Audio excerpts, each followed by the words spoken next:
একজন ইহুদি গোলাম ছিল। ইহুদি গোলামটি যখন অসুস্থ হয়ে গেল রে, ফাআতাহুন নবী সাল্লাল্লাহু আলাইহি ওয়াসাল্লাম, আল্লাহর নবী ওই ইহুদি গোলামটিকে দেখার জন্য তার বাড়িতে গেল। ইয়াউদুহু ফাকাআদা ইনদা রাসাহু, আল্লাহর নবী ওই ইহুদির গোলামটির মাথার পাশের মধ্যে বসলেন।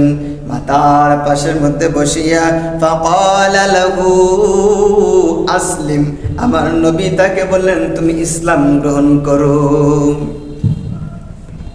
ফানাযারা ইলা আবি, ওই ইহুদি গোলামটি সে তার বাবার দিকে তাকালো।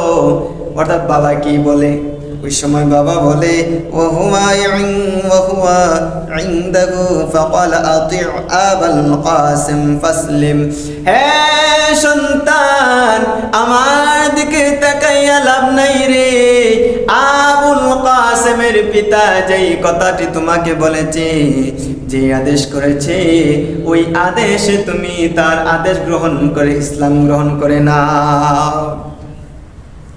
فخرج النبي صلى الله عليه وسلم, আল্লাহর নবী ইহুদির গোলামটির ঘর থেকে বাহির হয়ে গেলেন।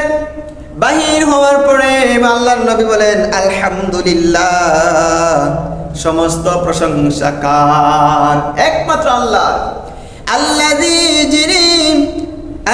আল্লাযী আনকাযাহু মিনান নার, সমস্ত প্রশংসা আল্লাহ তাআলার জন্য যিনি তাকে আগুন থেকে হেফাজত করেছে। নবীর আদর্শ দেখে, নবীর আচরণ দেখে ইহুদিরা ইসলাম গ্রহণ করে গো, ইসলাম গ্রহণ করে।